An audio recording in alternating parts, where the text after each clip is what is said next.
Today, I want to go over a devotional in Iyanla Van Zant's daily devotional called Acts of Faith. And last year in 2025, I used her devotional called Until Today, and I enjoyed it so much that I treated myself to another one of hers, and that's what I'm going to read in 2026. I'm going to read this 165 days of the year, and to hold myself accountable, I'm coming up on here on YouTube to share my thoughts on each day. And so today's devotional, she asked the question, here's the thought. There's a power greater than myself who loves me exactly as I am. And the question she asked was, think of a time or an encounter with a person or a situation where you felt like you felt bad about yourself, and then how did you get back to understanding and having the presence of knowing who you are, who you really are. And man, there are so many things, and she states in the book, there are so many things that happen in our lives that contribute to us becoming other people, like us trying to please, whether it's family, at our job, friendships, just society. It morphs us into people that we're not, that the Creator didn't really create us to be. And so how do you get, when you start feeling those influences and that tension, how do you get back to yourself? What are some of the things that you do to come back to the presence of who God really created you to be? And so, that's something to think about, especially in 2026 now, when there's a lot going on in our country, there's a lot going on in the world, and a lot of it can make you really feel outside of yourself, like you question what is and what isn't. Am I really experiencing this whole situation? And that can show up even in the simplicity of just personal relationships, where somebody has an expectation for you and it's different than what you feel comfortable with. It's different than what aligns with who you are. And so the question is, how do you get back to who you are? Well, I'll say, for one, it takes awareness. It takes awareness of that moment happening. And in the intensity of relationships, sometimes you don't realize that you're performing in a way that's not authentic to yourself, because you're in the moment of trying to please and trying to make this person happy and trying, to not disappoint your family. And it's not even in a derogatory way. It's just a way that you want to see your loved ones and your family members and your romantic partners and your co-workers, these people happy. And so, that can create a conflict internally when something just doesn't sit right with who you really are. So the awareness of that is the first step, I think. And then the second step is to get back to who you are.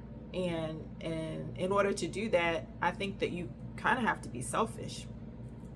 And that can look like just getting back to prioritizing what makes you happy. And if, for me, that's gardening, that's playing in the dirt, that's getting out and getting some sun, and being in a room, even if I'm working indoors, being in a room filled with natural light and just absorbing nature, and going out on a walk, breathing in the air, just interacting with animals, noticing birds, noticing squirrels, noticing dogs and their personalities, and just really getting back to what makes you happy. And sometimes you have to unplug, and sometimes you have to disappoint people in order to get back to doing whatever it is that makes you happy. And that helps you to understand that that's who you are. That's part of what makes you you. And that's part of the reason why people like to be around you, whoever you are. They're drawn to you because you are you. And that means that you have to keep doing the things that make you you. And if that's exercising, if that's knitting, if that's journaling for you, if that's whatever it is, you have to keep doing those things, or else you become somebody else that that person wasn't even originally drawn to you in the first place for. And that is even, the same case for like familial relationships. Everyone in the family has their own personality, and they come to the family with that personality, and you love that family member for whatever that is. And when they're outside of that character, you kind of look like, okay, well, what's wrong? This doesn't look like who you are, or who you've shown up to be. And so I think it's important to get back to that. And I mean, I'm in the process of that now in my own life. And 2026, January 1 is the best time, if there ever was one, to start fresh and really start prioritizing that and getting back to who you are. And then lastly, I would add meditation and mindfulness to that, because when you disappoint people, or you are in situations where somebody has made you to feel bad about yourself, you really have to like rewind and sit and be mindful and look at the situation almost from like outside of your body, and be like, okay, well, what were the intentions in that interaction?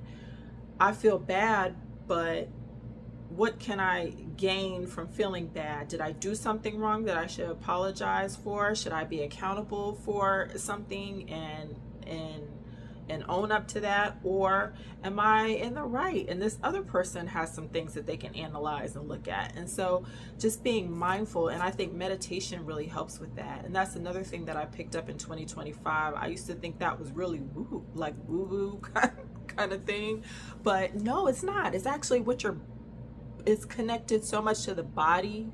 It's not really, I don't know why I thought that meditation was like something about another religion and like religious based, and it's not really. Like, it's really about centering the mind, and it connects the spirit and all of that, but it's really helping your nervous system to calm down. It's helping your brain to calm down, to focus, to hone in, to be mindful of your body and how things feel.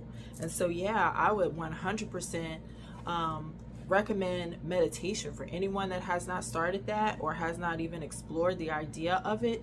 Peloton has some meditations. I mean, you can find them all over YouTube. You can find them in anywhere almost. You can find meditations. Your Fitbit has even a little like function that helps you to breathe, and breathing is a big part of meditation. So I think that's a good way to get back centered to, who am I? How do I feel? What tension am I feeling in my body? Why is my mind not able to settle? And how is that creating the version of me that I don't really want to show up as today? And I think as you keep doing that, it'll keep doing meditations, your body will, your chemistry and how your body reacts to stress and interactions with negative interactions, it really does change. So that's my little recommendation. So anyhow, I hope this was helpful. And this is part of my New Year's resolution to come up here, and I'm going to have a great run, because this is January and everybody has great runs on their resolutions. But I'm going to go up here daily and share Iyanla's little takes. And this is the book if you want to go online and follow along with me. I mean, that would be awesome. But put down in the comments what you do to get back to yourself. What makes you happy? What are some of the things that bring you back to you? And I might try some of them out if they sound good. So thanks for joining me, and I'll see you on the next video. Bye.